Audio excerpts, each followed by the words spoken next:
Dag the Eve August of Ultra Rovis Mission Gaily Bug. Hello and you're welcome. I'm the little storyteller and welcome to another quick live at 5. I'm trying to be better at this and trying to take a few minutes out of the day and maybe just check in with you, see how you're doing, but also give you snippets, give you insights in what I'm actually up to at the moment. So what I'm up to at the moment is preparing for the class tomorrow. I'm teaching in the Irish Pagan School on being a bard.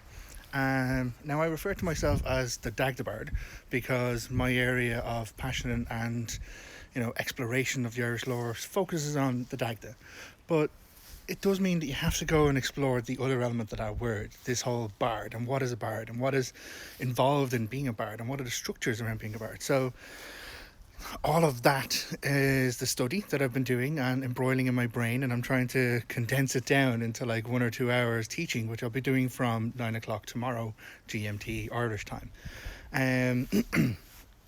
So I did a quick short yesterday, and it was about the anatomy of a bard. Fascinating thing about, we've all heard of someone being sharp-tongued or silver-tongued, but there was then this talk about the vein of poetry, the vein of words that exists in the back of the skull, i.e. the place the eyes do not see, and that's where the words flow from. So there's a question from MacFern who kind of commented on that, and it's a really, really good question, and it's one of those things that I want to tackle to the best of my ability in the class, but it's very broad. So I thought I'd just give some summaries here, and just give my perspective, which is what they actually asked for. They asked for my perspective. So the question was, did the Fila, which are this upper echelon of bard or poetic knowledge or wisdom, inherit the knowledge from the ancient Druids of Ireland? What is my perspective on that? Are they inheritors of the information that came down then, and how does that kind of interlink with Irish society and ancient Irish traditions? Inheritor is probably not a word I would use, because they existed at the same time, like simultaneously. Bards, Fila, and Brehons and Dree were all trained as Druids. They're all trained in this Druidic school, like Cashel-Monaghan in the Rathcroghan complex, and many others around Ireland. So it was something that you'd have to study for. You'd have to spend 20 years studying to be considered good enough, really, to be Fila or to be Olav, which is the upper echelons of knowledgeable people. So as Christianity began to move in to Ireland, there was this initial syncretic blend of Christianity and inherent native spirituality of Ireland. But over time, political powers come into sway, the recolonisation, the re-missionary work of the Catholic Church in Ireland began to undermine some of the structures. And the first people who were targeted were the Druids, because Druids were the knowledgeable people, the people knowledgeable in Irish kind of wisdom, as well as spirituality, as well as magic practices.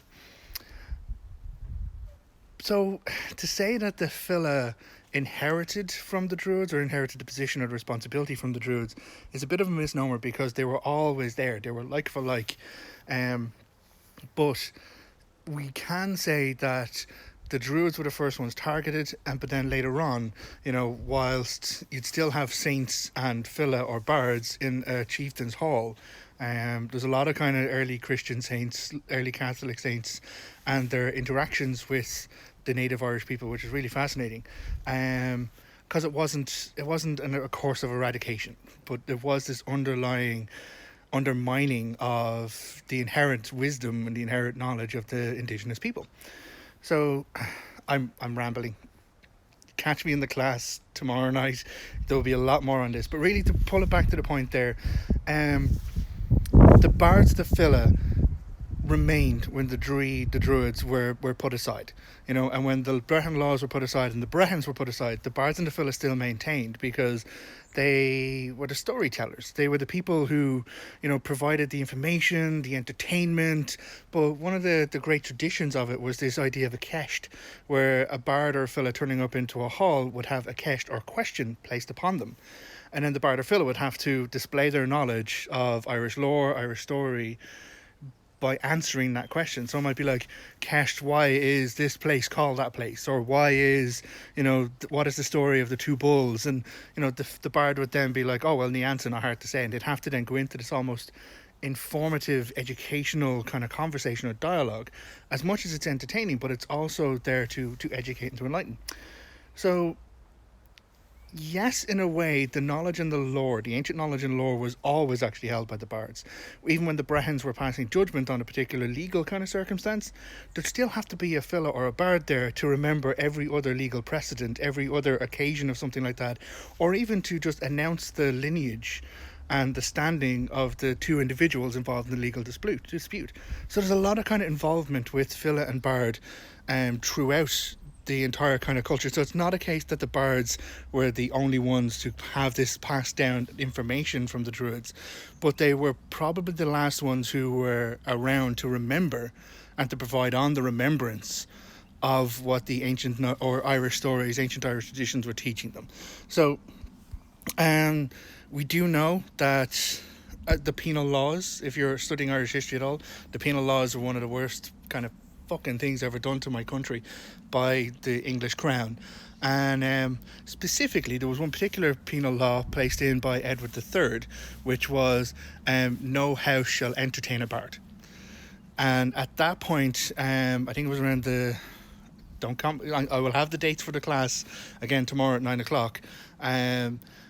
This was by the 1300s. Like, you know, there was a legal kind of set down. If an Irish lord, an Irish kind of landlord, an Irish chieftain entertained a bard, as in had them in their house, took care of them, fed them and looked after them, then they could be set for English sanction.